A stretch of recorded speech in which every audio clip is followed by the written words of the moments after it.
Albtraum. Kurzgeschichte von Falko Mann. Gelesen von Anja Klukas.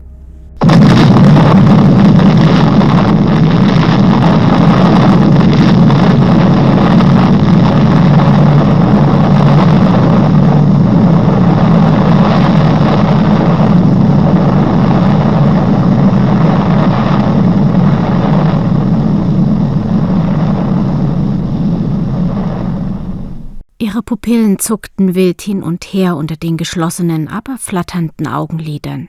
Die Haut glänzte feucht. Sie hatte schon wieder diesen fürchterlichen Albtraum, den sie immer wieder schon seit Monaten träumte. Sie befand sich in einem gepanzerten, strahlend sicheren Transportfahrzeug mit vielen anderen Menschen. Das sich auf rasselnden Ketten bewegende Fahrzeug sollte die Insassen in Sicherheit bringen. Sie saß auf einem der äußeren Plätze und konnte durch eines dieser kleinen, mit strahlensicheren Panzerglas versehenen Fenster nach draußen schauen. Ein furchtbares Szenario war dort zu sehen. Panische Menschen rannten schreiend durch die Straßen und versuchten noch wartende Transportfahrzeuge zu erreichen. Der Himmel über dem Horizont war glutrot, wieder und wieder wuchsen gewaltige Rauchpilze aus dem Boden. Dann sah sie, wie die Transportfahrzeuge ihre Luken schlossen und losfuhren, obwohl noch Menschen versuchten, sie zu erreichen. Dann wehte ein glühender Wind über sie hinweg. Die Menschen, die noch draußen herumliefen, waren verschwunden. Sie verdampften einfach in der Glut. Auf der Fahrt wiederholten sich diese Ereignisse mehrmals. Plötzlich klopfte ein Mensch mit angstverzerrtem Gesicht gegen das Fenster. Sie sah hilflos zu, wie dieser Mensch in Sekundenbruchteilen verdampfte und verglühte. Der Mensch war fort, doch der Schatten seines Gesichtes war noch auf der Scheibe zu sehen. An dieser Stelle wachte sie immer schreiend auf, so auch an diesem Tag. Ihre Kehle war ausgedörrt. Sie hatte Durst. So stand sie auf, verließ das Zimmer und ging hinunter, um sich etwas Wasser zu holen. Ihr Blick traf auf das große Fenster, durch das eine grüne und blühende Landschaft zu sehen war.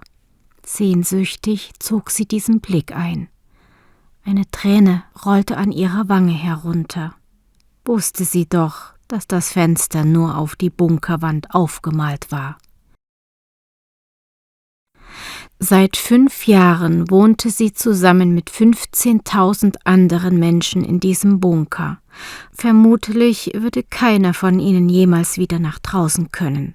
Ihre Träume waren gar keine Träume, sondern die immer wiederkehrende Erinnerung an die schreckliche Fahrt zu diesem Bunker.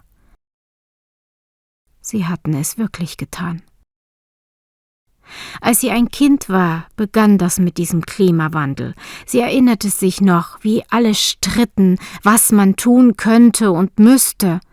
Letztendlich haben die meisten einfach weitergemacht wie zuvor. Das Klima wurde immer extremer, der Meeresspiegel stieg dramatisch schnell. Viele Länder gingen unter oder verloren große Teile ihres Territoriums. Dann wurde es heißer und heißer. Viele Gegenden wurden unbewohnbar und die Menschen mussten fliehen. Doch statt nun zusammenzuhalten und sich gegenseitig zu helfen, wurden die Flüchtenden auch noch bekämpft, von denen, die noch etwas hatten, deren Länder noch nicht so stark getroffen waren.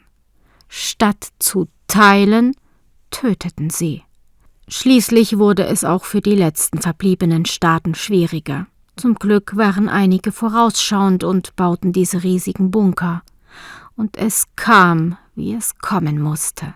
Anstatt sich die letzten Ressourcen zu teilen und zusammenzuarbeiten, entschloss man sich, gegenseitig endgültig zu vernichten.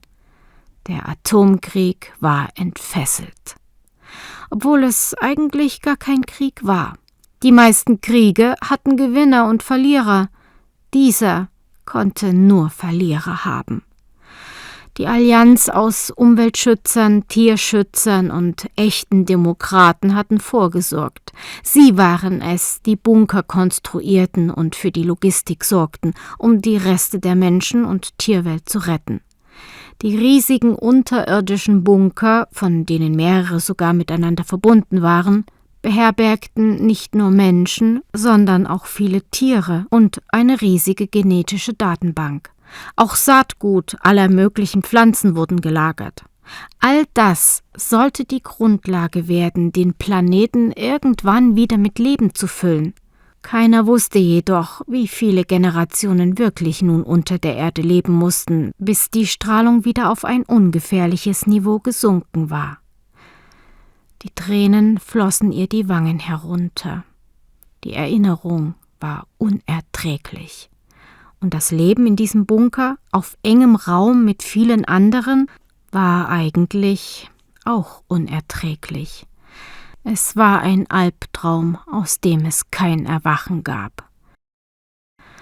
Sie wischte die Tränen fort, trank ein Wasser und ging wieder zu Bett, so wie jeden Tag, seit 5 Jahren.